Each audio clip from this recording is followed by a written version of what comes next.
Welcome to another edition of Anglican Unscripted. This is episode 298, the Monday morning coffee edition. I'm Kevin Carlson. And I'm George Conger. Today's June 12th, 2017.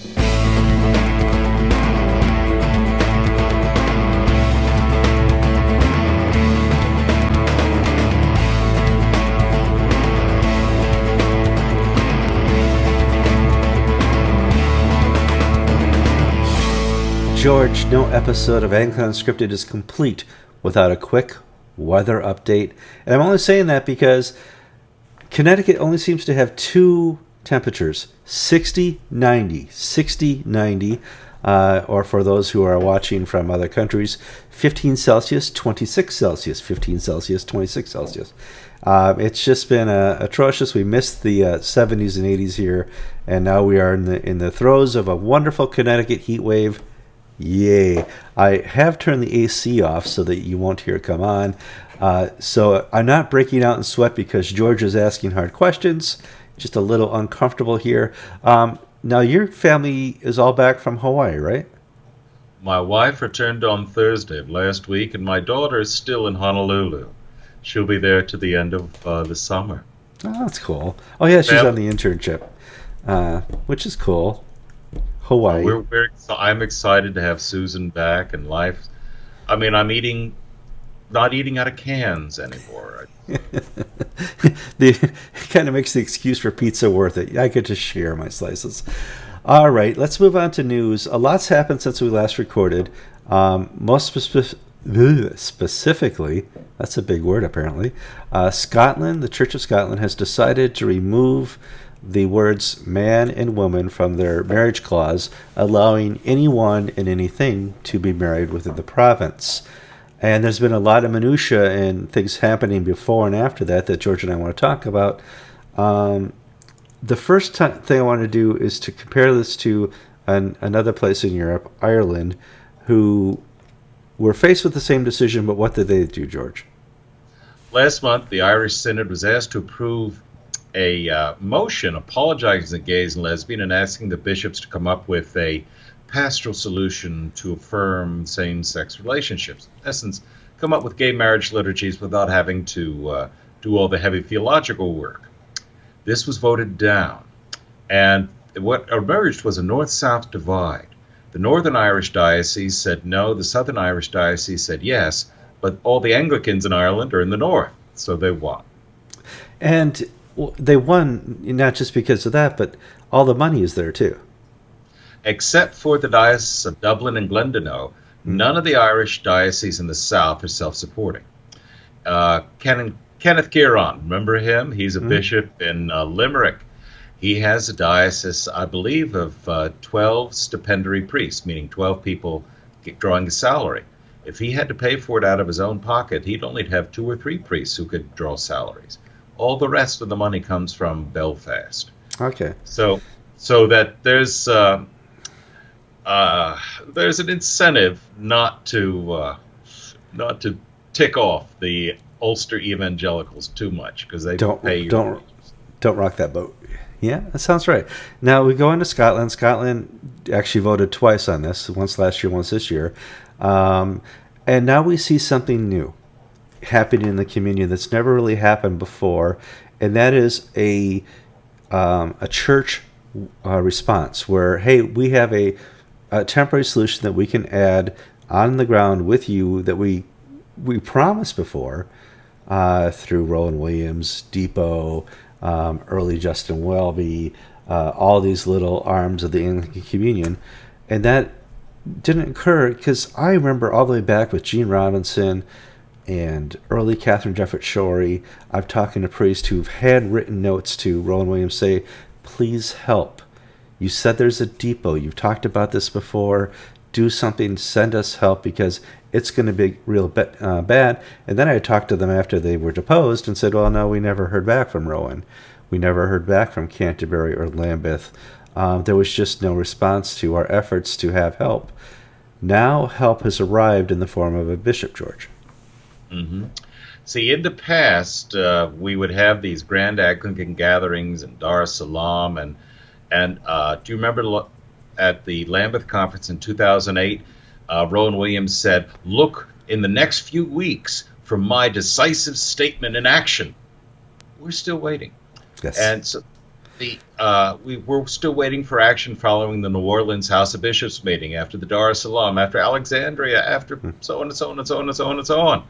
All Well, salvation. this time, All salvation for our church was in the next meeting, and we got next meeting-itis.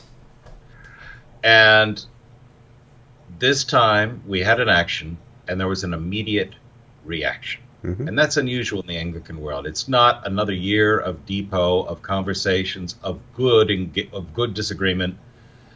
The Scottish Episcopal Church was told, this is going to happen if you do it. They did it. And Which next day, let's back up and just talk about what the reaction from the communion would have been 10 years ago. Each primate would have written a letter. There would have been a joint letter. There would have been outrage. I heard no outrage anywhere. well, it's not that there was an outrage, but it's just not worth your time or energy to make the noise. Right. It's, yeah. We've so far down the road of the Episcopal Church and the Canadian Church. It's now the Scots. And to be frank, it's not a heavy lift. I don't mean to be mean, but the Scots really don't matter in the great scheme of the Anglican. Okay, George. They don't provide leadership. The primates have not been leaders in the Anglican affairs. They don't provide theologians. They don't provide money. They're just there. Like most good Episcopalians in the United States, they're just there. Just there. But there are some dynamic, vibrant, alive parishes in Scotland, Scottish Anglican Network, and they have been working with GAFCON UK and the wider conservative movement, and Foley Beach responded on behalf of the GAFCON primates. Yeah, this is different. GAFCON is the general, and Foley Beach and the ACNA are the troops.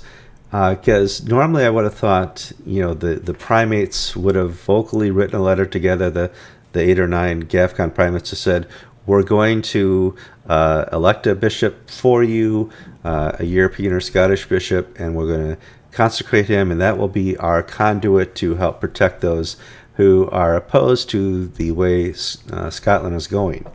This is different, George. This is different, and I want to distinguish between the action taken and how it was taken. Mm-hmm. I think it was necessary, and I applaud the immediate action. I'm not so certain I agree with how it was taken. First off, they picked a foreigner. Sending an Englishman to fix the Scots' problems may make sense if you're not on the scene, but the Scots are hyper-nationalistic. And if you want to build beyond the small base that you have right now, probably want a smarter descended African. Or if you're going to send a foreigner, send a real foreigner so that this issue of nationalism doesn't apply.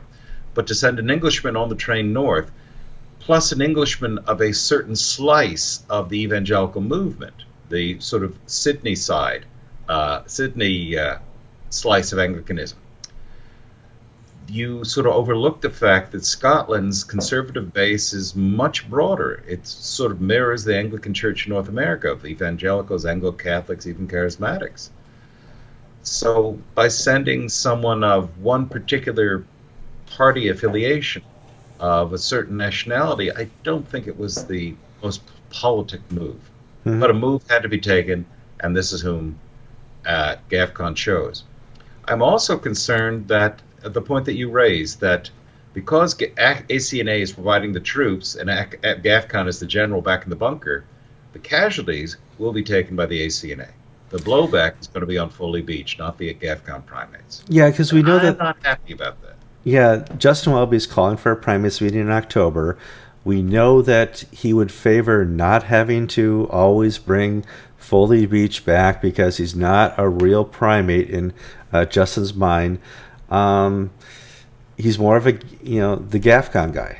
And the GAFCON guy here is sticking his neck out. And if things start to go hairy and awry, the ACNA and Foley Beach will probably be more of a victim here, George.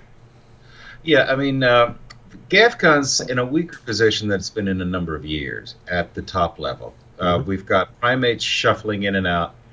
We've got new primates who are not as strong as the original founders are. And in this forthcoming third GAFCON conference in Jerusalem, I think only Greg Venables will be returning from the original archbishops. That's correct. He's the only returning original. And Peter Jensen, who is the Secretary General. Mm-hmm. But I wished that the GAFCON primates would have nailed their colors more firmly to the mast. And the reason why you do that is so that you can't climb down when you nailed them up. Well, let's talk about it. This is basically Foley Beach and Company has done the right thing, but I would have hoped they would have been given more cover by the GAFCON leadership, or at least a joint letter from the primates telling us Foley has been sent to do this, something like that. Yeah. In other words, see, from a communications point of view, and this is where I'm coming from, Foley Beach sending out the letter saying, I have been authorized to take this step, does not carry the weight that a letter signed by the 7 or 8 GAFCON primates saying, we have authorized our brother Foley Beach to take this step. Mm-hmm. You see the difference in emphasis? No, I do, and I absolutely agree with you. However... Because it also allows Justin Welby to isolate each of these primates from GAFCON. Because their name is not on any dotted line anywhere. However, if this does work and, we see reform in Scotland and the church starts growing again under this new bishop, the ACNA gets a lot of credit. Let's talk a little bit about the response from Canterbury. I haven't seen I saw some responses to what Scotland did, just a little paragraph here from Justin, a little paragraph from Lambeth and stuff like that. Not much. But we just posted on Anglican Inc. a June 1st letter from Justin Welby saying, hey guys, it'd be really cool if you didn't do any border crossing, because look at all the wonderful work I, Justin, have done for the communion in your name around the world, Israel, Sudan, list after list after list. Can't we all just get along? And again, another type of letter from Justin that says, if all things being equal, I'm doing the right thing, George. Well, this letter is being spun because it was leaked by Lambeth Palace. It wasn't leaked by the GAFCON primates. And so it appeared in an interpretation friendly to Justin Welby, where it was made to look like it was a response to the Scottish vote. Mm-hmm. The Church of England released a statement saying, this has nothing to do with us. We haven't changed, and we're not going to make any further statement. That's all they said about Scotland. Now, so a week before the Scottish vote, Welby sends his letter out. And as you say, he lists things that is keeping himself busy. It's almost like, here's what I did on my summer vacation list. It is. And one of the problems is that none of these things are A, verifiable, or B, meaningful. In other words, he cannot, I voiced concern, I did this, I did this, I did this. Well, what are the results of any of these things that you have done? Well, there are no results whatsoever. They're basically spinning wheels. And then he goes into, and by the way, some people are going to do stuff on human sexuality. Just to let you know, we in England have kept the line, even though we messed up on this synod vote in February, and the bishops were defeated, because we are putting together a commission to study this issue. And so don't do anything rash. Don't send any flying bishops or missionary bishops to England. And then Welby pulls out the old chestnut of the Council of Nicaea and the Canons of Nicaea. Now, last time this thing was brought out, Kevin, was after the Singapore consecrations of the AMIA in 2000. Oh, you were involved in that? I was, well, yes and no. Okay, you weren't in Singapore. You were asked to help justify it. After the fact. After the fact. I was actually trying George Carey asked me to find out what was happening because I was writing for the Church of England newspaper at that time. Archbishop George Carey. Archbishop George Carey. Yeah. And basically, we found out after the fact when they released the photos from the service at St. Andrew's Cathedral in Singapore. But a year or so after that, the AMIA approached me, and they asked me to put together an academic study on. I have an expertise in the history of the Anglican Communion. My doctoral researches were in that field. And I wrote up a little paper for them that they were able to use in their talking points to refute some of the arguments, including the one that Welby brought out. Welby says the Council of Nicaea says bishops can't trespass on other bishops' territory. That's what it says. That's what it says. But it says Catholic bishops should not trespass on the territory of other Catholic bishops. Meaning, if your fight is over money or politics or race or culture, don't do it. Mm-hmm. However, the early church was quite clear: if a bishop it falls into heresy and he refused to abjure his errors, you have an obligation as handing on the faith received from the apostles to step in and violate his territory. Well, now, you haven't heard this argument for 15 years, Kevin, because Tech and I and other scholars, thrashed this out a good 10 years ago, and nobody's bothered to resurrect it except for Justin Welby. And I'm hurt because he obviously didn't read my papers on this topic. Yeah, that is, well, we may want to republish those. I mean, it is important. I don't own the copyright. The AMIA does. And I don't think they're going to give me permission, Kevin. No. I'm sorry. But, the reality is if you're going to use church history, church fathers, the Nicene Creed, Nicene Council as your defense, you have to use the whole thing. You can't just cherry pick. And I need to jump in here, Kevin, just because I'm so full of myself, I can't stop. No. But, it's the same thing they do with the Bible. Justin Welby headed this letter with a quote from Ephesians about unity in the Holy Spirit, about how the church, how we should be together in unity. But unity is not there at the expense of faithfulness and truth. In other words, the Archbishop of Canterbury does to the church history what he does to the Bible. Sure. He picks and chooses things, takes them out of context, and twists them for his short-term political advantage. That's why we have a show, George. No, you did fine. That's why we have such a successful show. If we had faithful leaders, we'd have nothing to talk about, George. It's interesting. I think this is going to be a very newsful topic summer. And I say that because I'm going on vacation in a couple weeks. I'm heading down to Dallas this week, so our filming rotation for Anglican Unscripted is going to be a little off unless there's really breaking news. You're not going to see a lot of us for the next couple weeks. Are you going to be taking any of your arsenal down to Texas? Oh, that'd be kind of cool, but my arsenal is only legal in Connecticut, sadly. Got to change those laws. Are you going to film from the Texas School Book Depository with your? No, I'm going to the Reformed Episcopal Synod, Reformed Episcopal Church's Synod down in Dallas.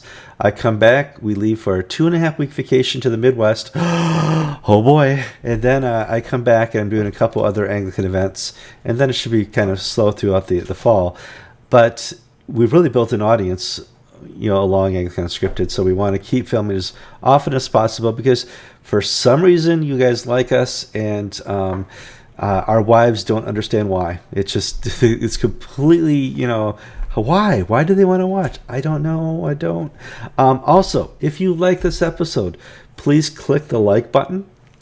If you think this is worthy of other people's ears besides your own, click the share button.